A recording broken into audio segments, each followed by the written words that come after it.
Good afternoon and welcome to the Senior Hour, which is sponsored by Comfort Keepers in Home Care and Providence Holy Cross Medical Center.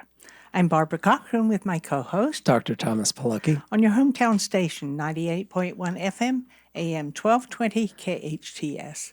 This is a show for, about, and by seniors, giving information to enhance one's quality of life. And our first guest this afternoon is David Bernard, and he's a registered nurse at Henry Mayo Hospital. Welcome. Well, good afternoon. It's good to have you here. And what are we talking about today?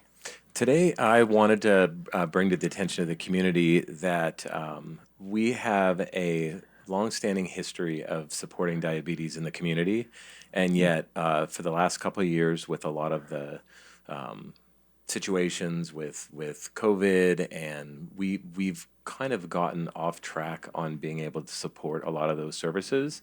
And so for the last year, we actually haven't had a diabetes support group or management classes, and we're actually getting ready to start those back up. So I wanted to be able to make sure that the community knew that these were available. Well, is there a large number of people out here with diabetes? Yes. In fact, Santa Clarita has one of the highest incident rates of diabetes. Well, actually, the service area for the hospital, which covers from Santa Clarita all the way up to Gorman and then to all the way out to Lancaster. Wow. Yeah, it's a big problem. And we're talking about type 2, right? Type 1 and type 2, but yes, I mean, the support group before, we used to have separate type 1, type 2.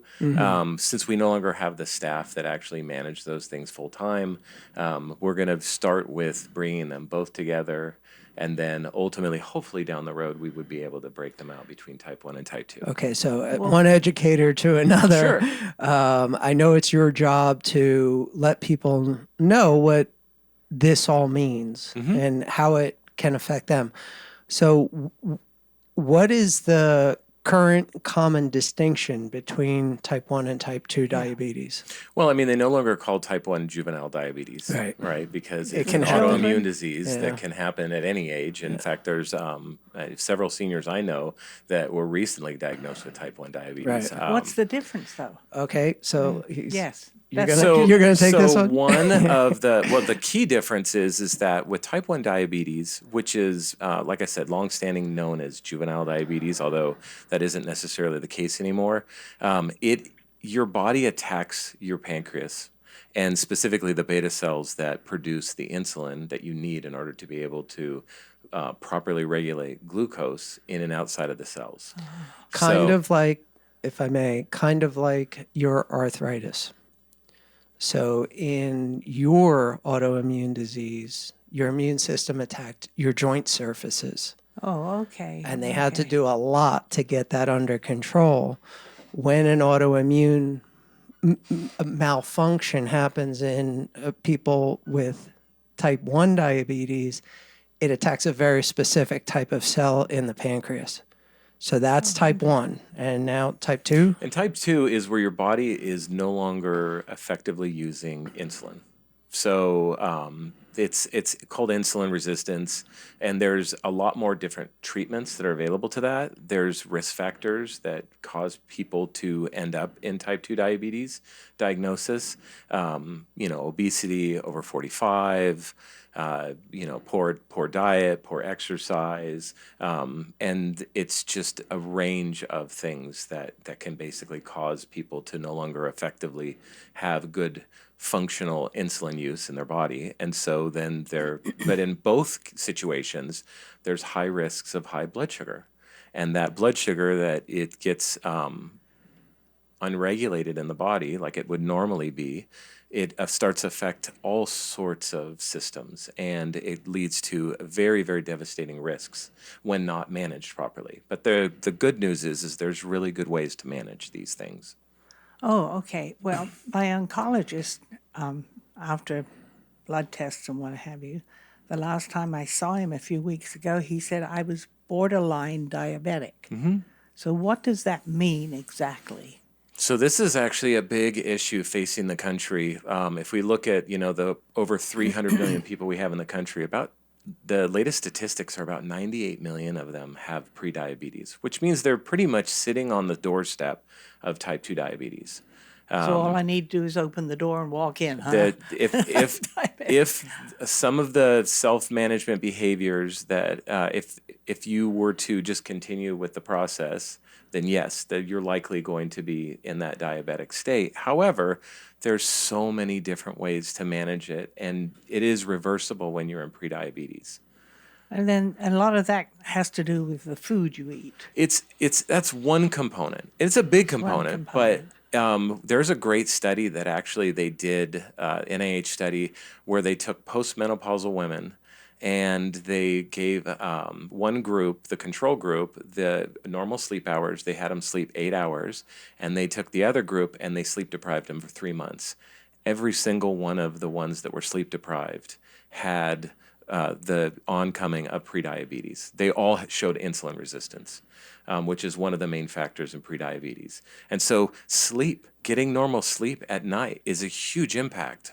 And so food is one way, and most people really always run to just food, and food is important, but sleep, stress management, this is one of the big reasons why support groups are so good, and one of the reasons why I appreciate support groups is because it teaches people the ways to manage these in ways that they're often not thinking.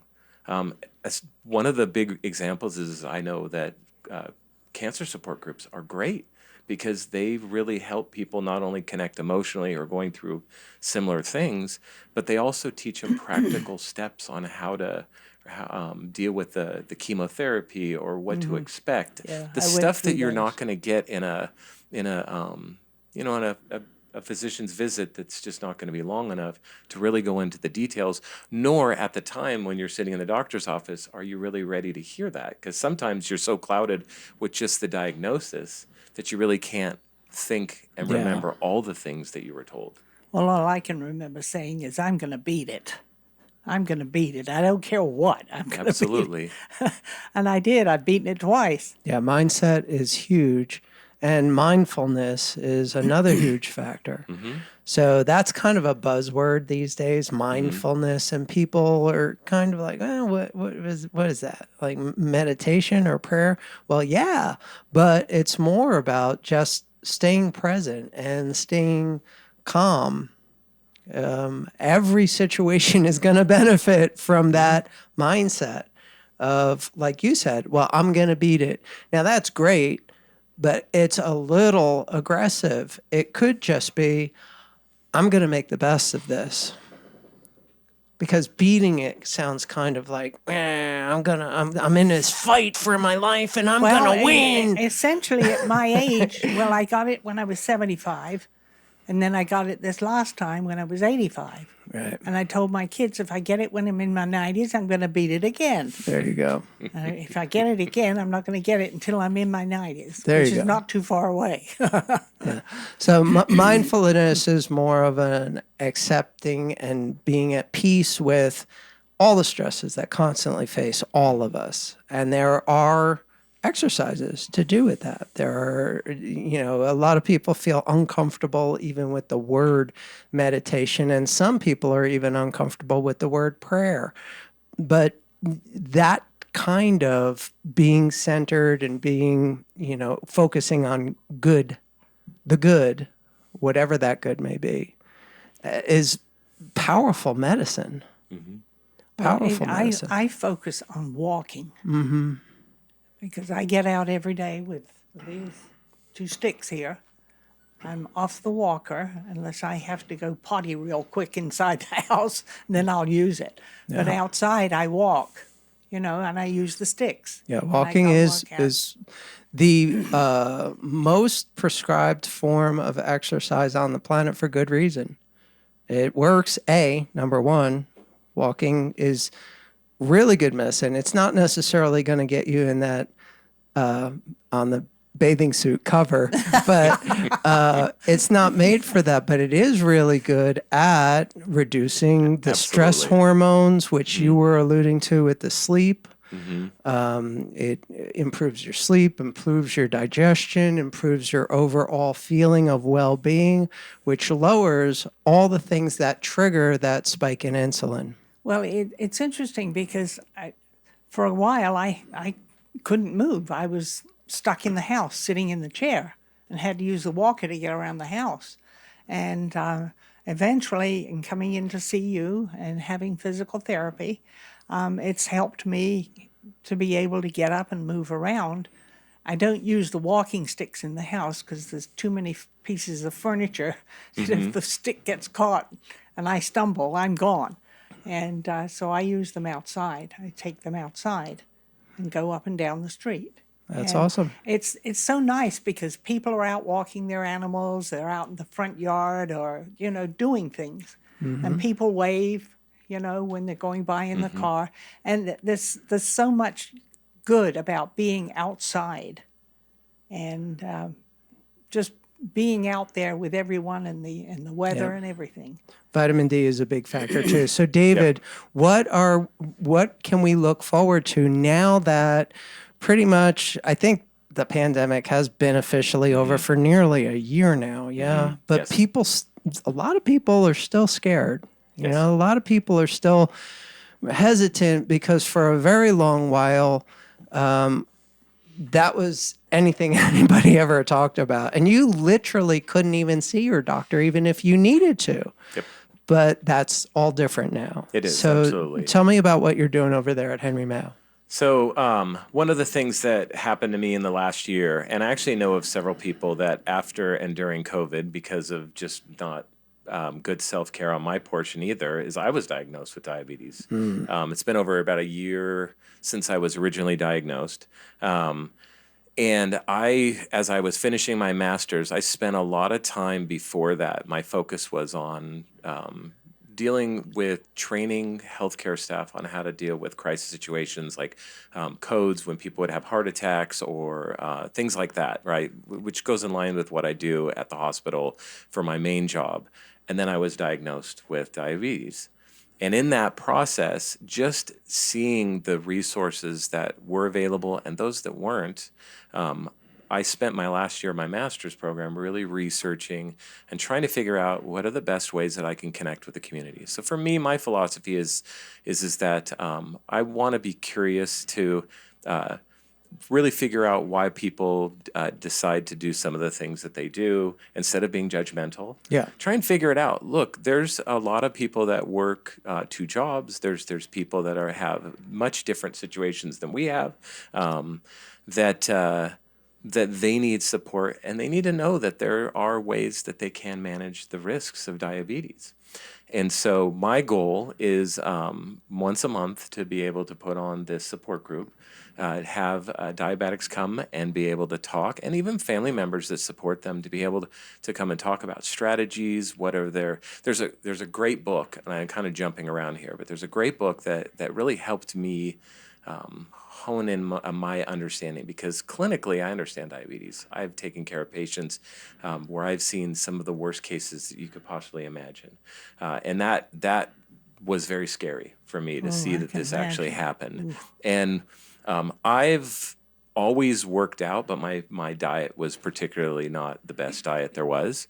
So I could literally go hiking. I can do pretty much anything physically. And yet my sugars were in the 300s when I was diagnosed. And I had in fact, what was interesting is that I had my labs done, and for 3 months, I didn't even get a call from the doctor's office that my sugars were that high. So it wasn't until 3 months later that I actually found out that they were. And with all my patients, one of the things that they would always tell me is that I feel like my sugars are high, or I feel like my sugars are low. I never felt it. I had all the energy in the world, and it never really affected me the way that I would think it would.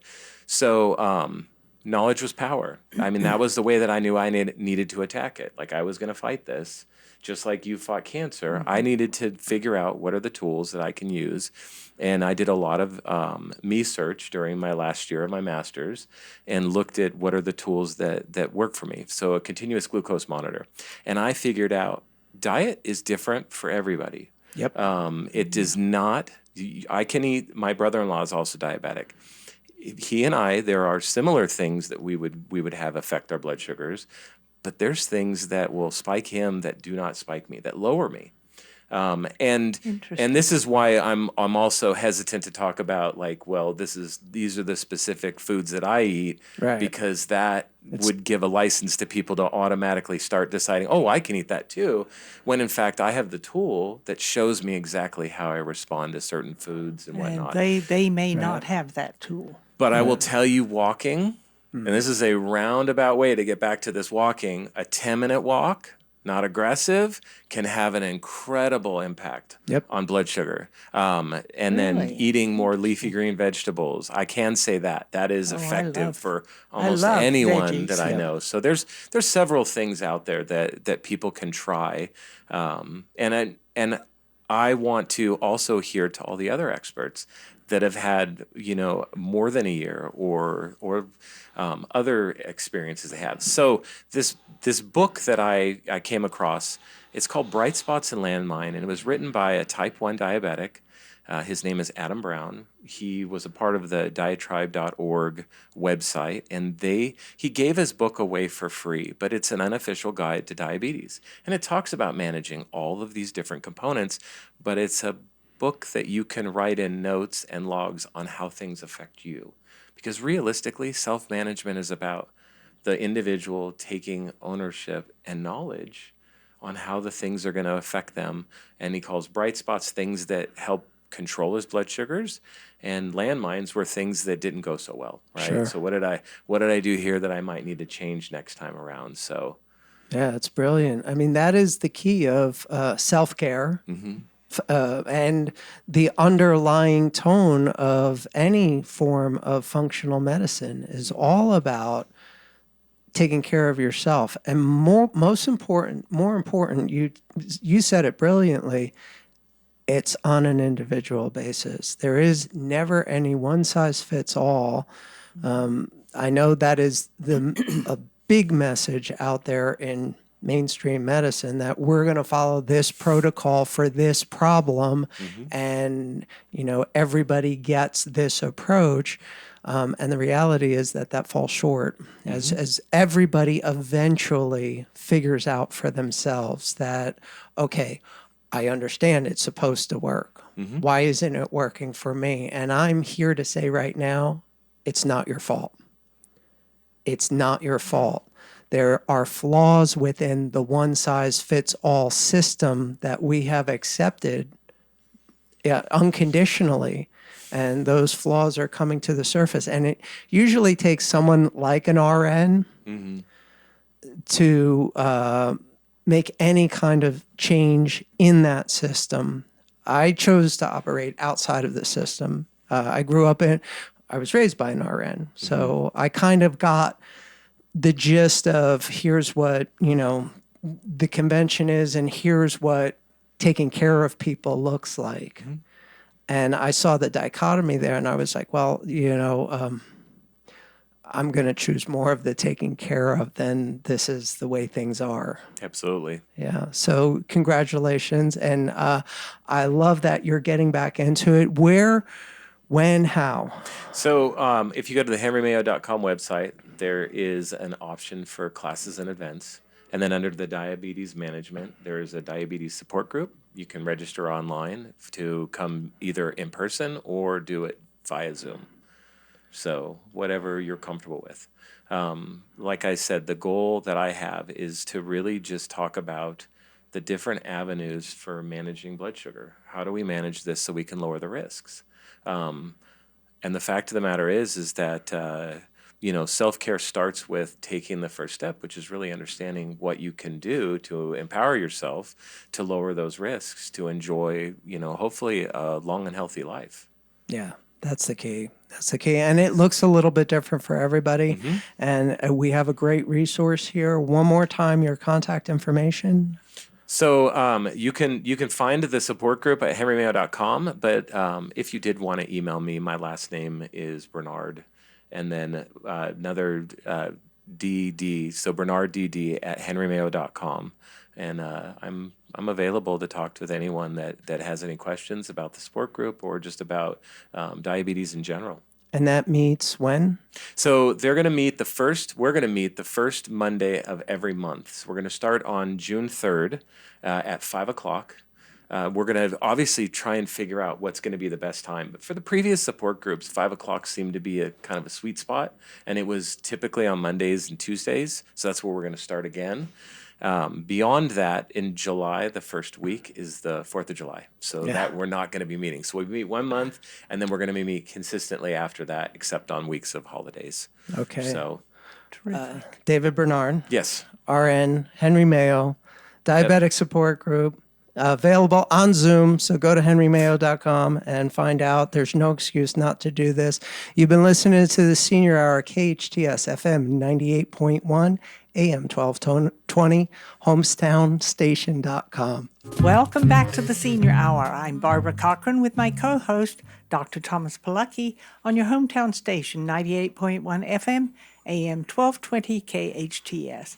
And our guest now is Jess Giedros, who is the coordinator of the New Way.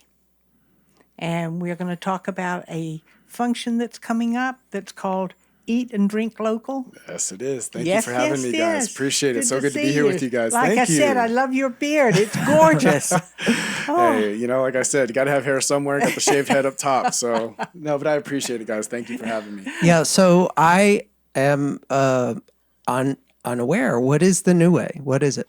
Yeah, so we're a nonprofit that started a couple years back. I was a teacher at La Mesa Junior High School in the Hart School District for 10 years. And we had the highest population of homeless students in the whole entire district. We had 72 at our school alone.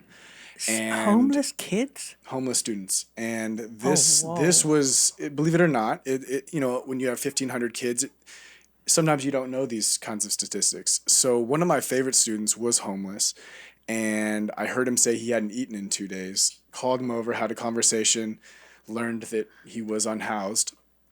Called the social worker and said, hey, what resources do we have for this student?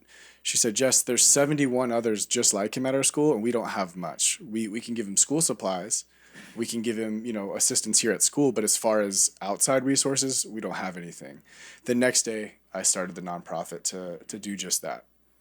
Whoa. Wow, thank you. So Absolutely. What a tremendous job that must have been to get it started. Yeah. And get it advertised and known. Yeah, that's a disturbing statistic. Oh, so my. how does that happen? Like, take me through where that all came together. Like, how'd you do it? Well, so just to give a little background, in 2019, pre-COVID, there was 323 homeless students in the district. Post-COVID in 2022, there was 937. Wow. Now in 2024, we're predicting there's over 1,000. That's just in the Hart School District alone. So Just in the Hart School just District. in the Hart School District. Now, a lot of people are thinking homeless. Does that mean they're on the streets? I'd never see this 1,000 kids. Where are they? It just means they don't have a permanent address, and all that means is that they usually what we call house hop. So it's a week at grandma's, a week at their friend's house, a week on the couch with, a friend that lives close by or maybe in another city. They're commuting. It's also why they're oftentimes they don't show up to school. They have so many absences. So that's what makes a student be labeled as homeless. And to answer your question, I mean, it was just a matter of, reaching out to people who I know in the community. Roche over at Family Promise was a big help of mine to help me just kind of kick things off, get things going.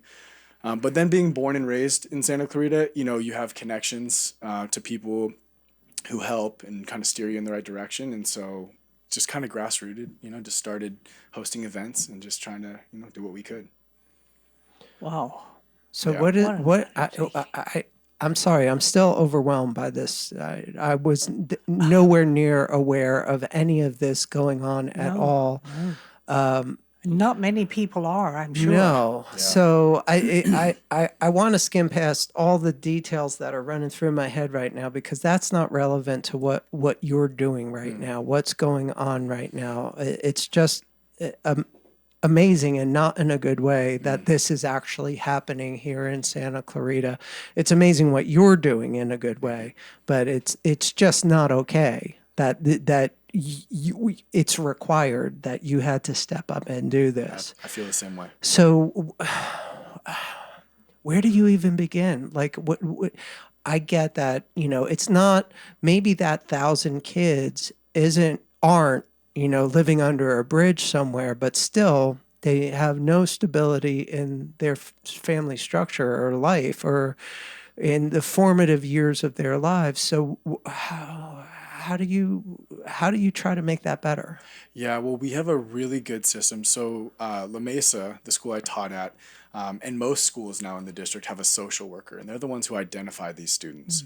So what I did is I teamed up with her, and I asked her, can you please filter these students through a series of, I don't want to say like hurdles, but let's make sure we're supporting the right families. Yeah, triage. Exactly. And she's very good at that. So she set up an interview system with the families to make sure, that the parents were working. They weren't, because you don't want to just give. A big problem is sometimes you just give money and then the problem doesn't ever go away. It's a Well, now, Band-Aid. when you say the parents of these kids, Mm-hmm. these kids are not living at home then. They've been kicked out or moved out or... Some. Yeah, the majority, it's usually what we find. It's either a single mom raising 4 or 5 children, and that's when they're house hopping, or the parents are together, or it's a single father, that's a lot less, or the parents are together, one stays at home with all the kids, and then the dad's usually out of work, he's on disability, he's out of town, he's not really around.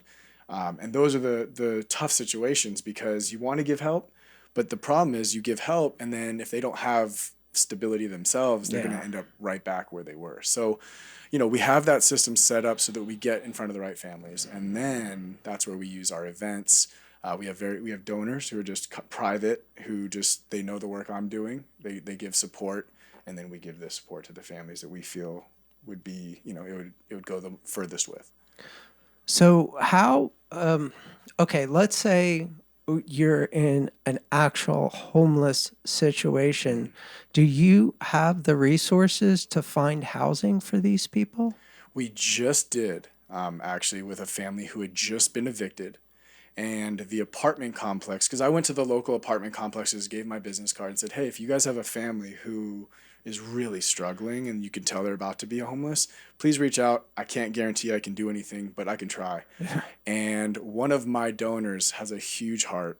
And I said, hey, this family, they're about to be homeless. He has 2 little daughters, both under the age of 7. The mom is a stay-at-home mom. He works 7 days a week, hasn't had a day off in a year, but his mom got cancer. So he's been paying for her treatments. They have no money. So he was out. I met him. He works at UPS. Good kid, 27 years old, young man. And I said, before you get evicted, that's going to go on your record no matter what. But before you get evicted and get that on your record, let's start applying to other places while you still have a good, clean record.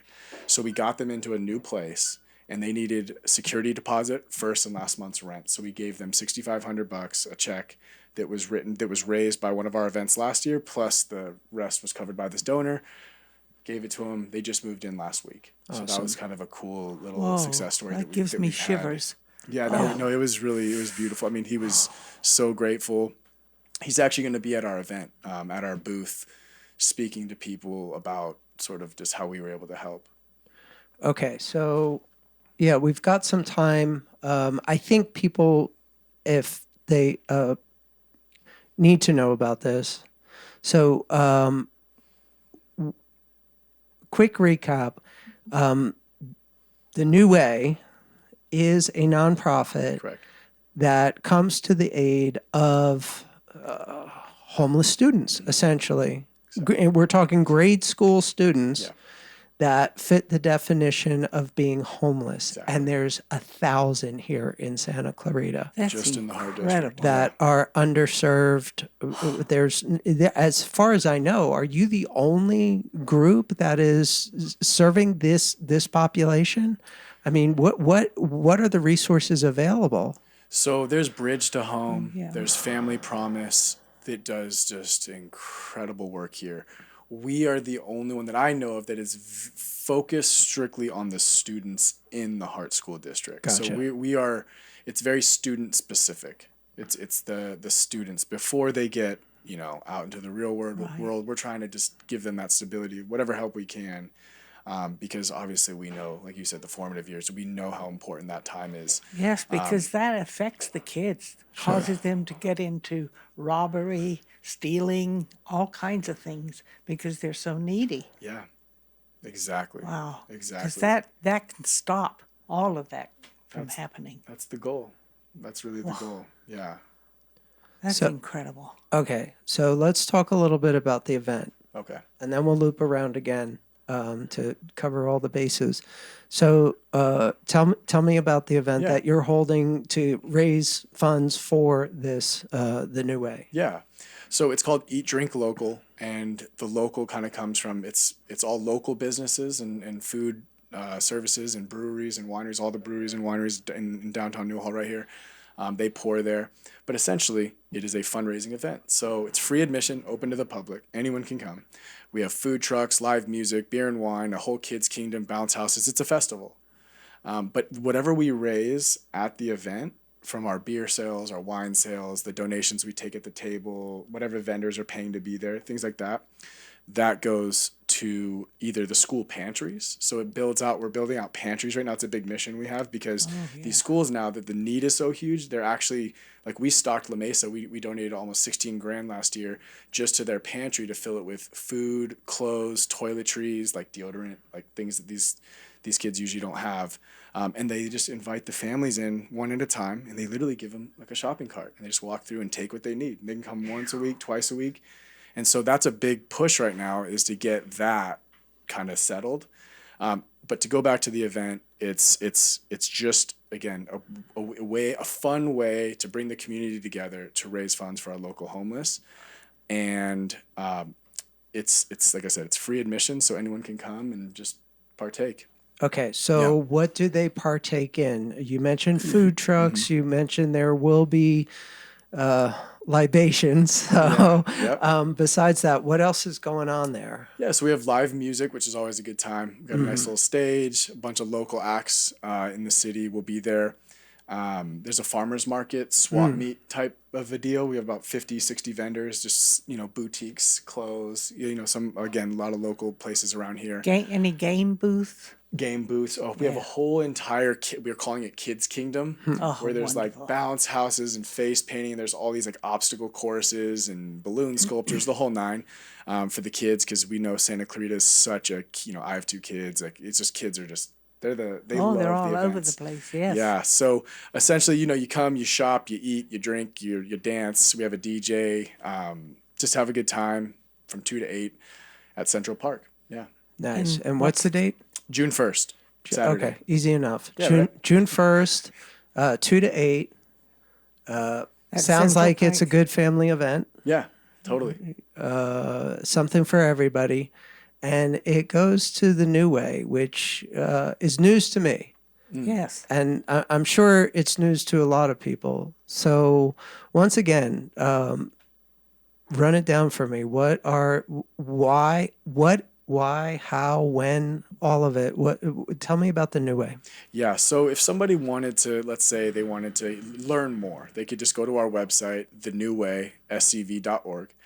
And there we break it down very simple, like how you can donate, how you can just even be a volunteer, how you can just donate clothes, right? Like if you have new clothes or gently worn clothes, these pantries are great because especially in the wintertime, that's usually one of the tell signs that you can tell a student is homeless is usually they're the kid wearing a t-shirt and shorts in the wintertime and it's 30 degrees outside. They're the kid that usually they wear the same clothes every day. They don't smell the best because they don't have access to that stuff. So our nonprofit will take any type of those donations. Yeah. And then we just go back to the pantries, focus on just stocking them as full as we can, giving that support. So yeah, that's a great way. You could find us on Instagram at the New Way 501c3. We're big on Instagram, and those are probably the two easiest ways to find us and kind of to learn more on how to connect with us. Right. So that's how you connect. But what people I would want to know, because I don't know anything about this. This is the first I'm hearing about any of this. So the New Way is a nonprofit that is focused exclusively on supporting homeless grade school age students. And there's 1,000 of them in the Heart District. 1,000. That's exactly it. 1,000 you said it. kids. And that doesn't include their parents. No, that's just the students Just at the the school. students at And the the thing school. is most of them have siblings. So you can imagine. So, that yeah, so there's obviously- absolutely more then. Absolutely. Yeah. Okay. Yeah, that's disturbing on so Yeah. many levels. And thank you for everything you're doing there. Absolutely. And tell me exactly what you are doing. But you know what? We're going to have to come back to that after a couple of minutes, a break, right? cool. So I want to know everything about what you're doing for this situation. You're listening to the Senior Hour, KHTS FM 98.1 AM 1220, hometownstation.com. Welcome back to the Senior Hour. I'm Barbara Cochran with my co-host, Dr. Thomas Polucki, on your hometown station, 98.1 FM, AM 1220, KHTS.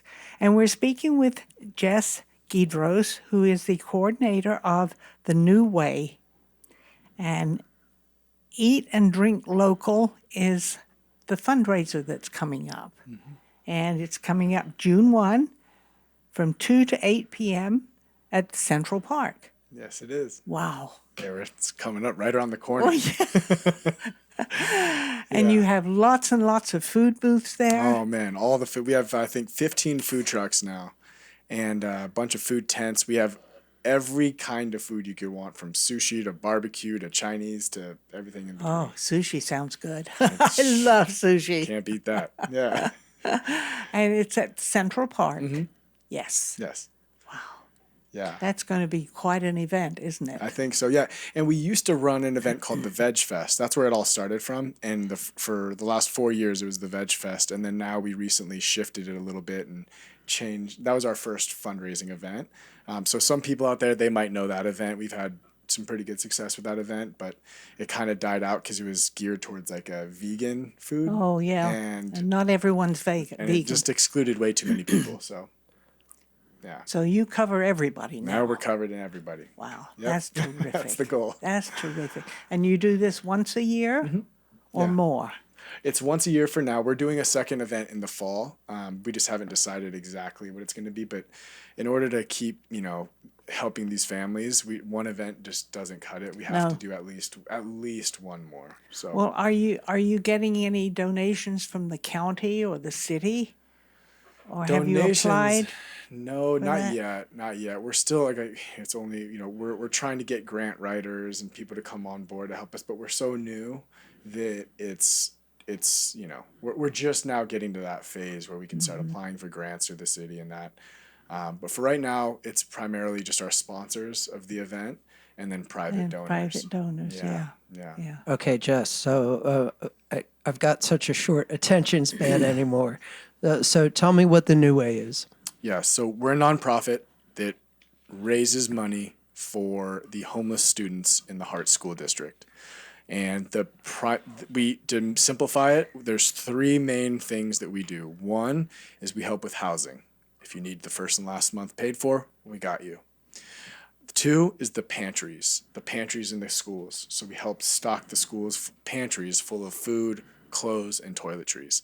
And the third is temporary housing. So a family that is actually living out of their car or that's homeless, hey, you need a hotel for a few nights, or we helped a family for 3 weeks last month.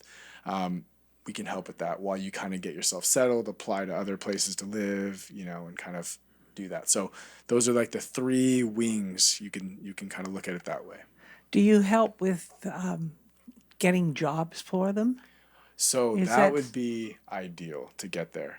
That is actually where we collaborate with like Family Promise and the work they do. They have a Reach to case home. manager there who's amazing, and she can help with that. So usually we haven't come across that yet, but that is absolutely what we would love to move in that sector. The more that we're able to bring on more support, because right now it's just me.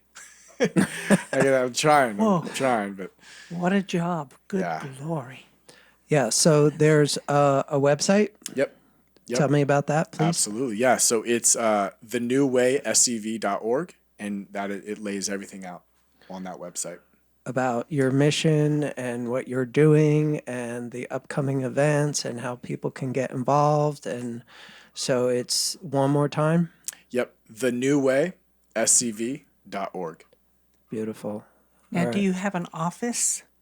Or do you just, I work out of my office over at the Remax building. I have like my own little private office there. And so, yeah, I'm there. But as far as an office right now, I use the pantry as like a place where people could drop their goods off over at La Mesa. So that's the school that has the highest need. So if someone has donations they want to drop off, they can go to La Mesa. I meet them there, boom, and they can drop it off there. interesting. Well, now, how did you get involved with this? Well, it's just from It's being just- just from being a teacher. Just from being a teacher? Just from being a teacher and seeing the problem on the front lines, and it just was like, wow, okay, well, let's do something to help them. Yeah, but you are a teacher, I was. I actually was. this is my first year not being a teacher. so you're retired I from am. teaching. I did, after 10 years. Okay, Jess Gidros, Yes. The New Way, Yep. homeless, grade school students, fundraiser, June 1st, Central Park, 2 to 8. Thank you so much. You've been listening to the Senior Hour, KHTS, FM 98.1, AM 1220, hometownstation.com. We're sponsored by Comfort Keepers and Providence Holy Cross. Now go out and enhance your quality of life.